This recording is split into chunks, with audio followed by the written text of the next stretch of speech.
അപ്പോൾ ഇന്നത്തെ വീഡിയോയും കിച്ചൺ ടിപ്സ് തന്നെയാണ് കേട്ടോ. നമ്മളുടെയൊക്കെ വീടുകളിൽ ഫ്ലാസ്ക് കാണുമല്ലോ, എല്ലാവരും ഉപയോഗിക്കാറുണ്ട്.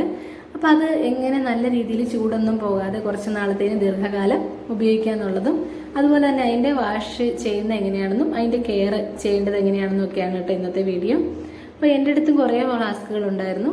അപ്പോൾ അത് കുറച്ച് ദിവസം കഴിയുമ്പോഴത്തേനും അതിൻ്റെ ചൂടൊക്കെ അങ്ങ് നഷ്ടപ്പെടുവാണ്. അപ്പോൾ ഞാൻ ചെയ്യുന്ന ടിപ്പുകൾ ഞാൻ പറഞ്ഞുതരാം. ഇപ്പോൾ എനിക്ക് അങ്ങനെ ഒരു പ്രശ്നമേ ഇല്ല. അങ്ങനെയുള്ള സമയങ്ങളിൽ നമുക്കിത് ഇതുപോലൊരു അടപ്പിൻ്റെ സ്ഥാനത്തൊരു വാഷർ കാണും കേട്ടോ. ഈ വാഷർ ഒന്ന് മാറിയിടുവാണെങ്കിൽ നമ്മളുടെ ഫ്ലാസ്ക് നല്ല രീതിയിൽ ചൂടായിട്ട് ഇരിക്കാനായിട്ട് സഹായിക്കും. അപ്പോൾ കുറച്ച് നാളത്തെ ഉപയോഗത്തിന് ശേഷം ആ വാഷർ ഒന്ന് ലൂസ് ആവാൻ ചാൻസ് ഉണ്ട്. ആ സമയങ്ങളിൽ നമ്മുടെ വാഷർ ഒന്ന് മാറിയിടുവാണെങ്കിൽ നമുക്ക് നമ്മുടെ ഫ്ലാസ്ക് നല്ല രീതിയിൽ കൂടുതൽ കാലം നിലനിൽക്കും.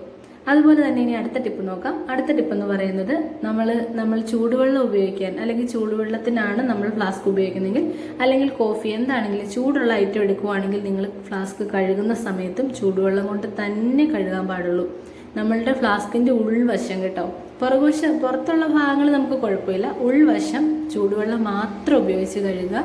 അപ്പം നമ്മളുടെ ഫ്ലാസ്ക് ഒരിക്കലും ആ ഒരു ചൂട് കുറഞ്ഞു പോകുന്നൊരു പ്രശ്നം ഉണ്ടാവത്തേ ഇല്ല. ട്രൈ ചെയ്ത് നോക്കണേ, നല്ലൊരു ടിപ്പാണ്, ഉറപ്പായിട്ട് നിങ്ങൾക്ക് യൂസ്ഫുൾ ആകും. പിന്നെ നമ്മളുടെ ഫ്ലാസ്ക് സൂക്ഷിക്കേണ്ടതെന്ന് പറഞ്ഞിട്ടുണ്ടെങ്കിൽ കഴുകി വൃത്തിയാക്കി സൂക്ഷിക്കുക. കഴുകി വൃത്തിയാക്കി സൂക്ഷിക്കേണ്ട സമയത്ത് കുറച്ച് ഞാൻ ചെയ്യുന്നത്, നമ്മളുടെ ഡിഷ് വാഷ് ലിക്വിഡ് ഉണ്ടല്ലോ, അതൊരു 2 തുള്ളിയൊക്കെ മതി. അതും കുറച്ച് അരിയും കൂടി ഇടുക. എന്നിട്ടൊന്ന് കുലുക്കി കുറച്ച് ചൂടുവെള്ളം കൂടി ഒഴിച്ച് നന്നായിട്ടൊന്ന് ഷെയ്ക്ക് ചെയ്ത് കളയുക. അങ്ങനെ ചെയ്യുമ്പോഴത്തേനും നമ്മളുടെ ഫ്ലാസ്കിൻ്റെ ഉൾവശമൊക്കെ നല്ല ക്ലീൻ ആയി കിട്ടും കേട്ടോ. അതൊരു നല്ല ടിപ്പാണ്, അത് ചെയ്ത് നോക്കണം കേട്ടോ. പിന്നീടുള്ള ഒരു ടിപ്പെന്ന് പറഞ്ഞിട്ടുണ്ടെങ്കിൽ, നമ്മൾ ഉപ്പ്, പുളി അങ്ങനെയൊക്കെ ഉള്ള ഐറ്റംസ് നമ്മളുടെ ഫ്ലാസ്കുമായിട്ട് അടുത്ത് പോലും വെക്കാൻ പാടില്ല. അങ്ങനെയൊക്കെ വെച്ച് കഴിയുമ്പോഴത്തേനും, ഇത് സ്റ്റീലിൻ്റെ ഫ്ലാസ്കുകളാണ് ഇപ്പോൾ കൂടുതലായിട്ട്, അത് കേടാവാൻ ചാൻസ് ഉണ്ട്. അപ്പോൾ ഇതുപോലെയുള്ള ചെറിയ ചെറിയ കാര്യങ്ങളൊക്കെ നമ്മൾ ശ്രദ്ധിക്കുകയാണെങ്കിൽ നമ്മളുടെ ഫ്ലാസ്ക് ദീർഘകാലം നല്ല രീതിയിൽ സൂക്ഷിക്കാനായിട്ട് സാധിക്കും കേട്ടോ.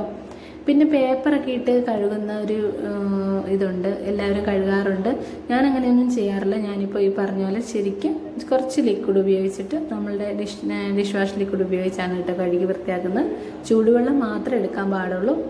പിന്നെ നമുക്ക് തണുത്ത വെള്ളം ഉപയോഗിക്കാനാണെങ്കിൽ നിങ്ങൾക്ക് തണുത്ത വെള്ളത്തിൽ കഴുകിയെടുക്കാം.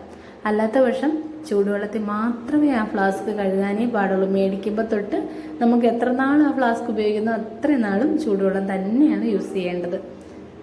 പിന്നെയുള്ള കാര്യം എന്ന് പറഞ്ഞിട്ടുണ്ടെങ്കിൽ, നല്ല രീതിയിൽ തുടച്ച് വൃത്തിയാക്കി വെക്കുക. ഉപയോഗിക്കാത്ത സമയങ്ങളിൽ നന്നായിട്ട് വാഷ് ചെയ്ത് വൃത്തിയാക്കി വെക്കുക. അപ്പോൾ ഇന്നത്തെ വീഡിയോ എല്ലാവർക്കും ഇഷ്ടമായിട്ടുണ്ടാകുമെന്ന് വിശ്വസിക്കുന്നു. ഇഷ്ടപ്പെട്ടാൽ ഷെയർ ചെയ്യാനും ലൈക്ക് ചെയ്യാനും കമൻറ്റ് ചെയ്യാനും മറക്കരുത് കേട്ടോ. മറ്റൊരു നല്ല വീഡിയോയുമായി വീണ്ടും കാണാം. ഇതുവരെ സപ്പോർട്ട് ചെയ്ത എല്ലാവർക്കും നന്ദി. Thank you for watching.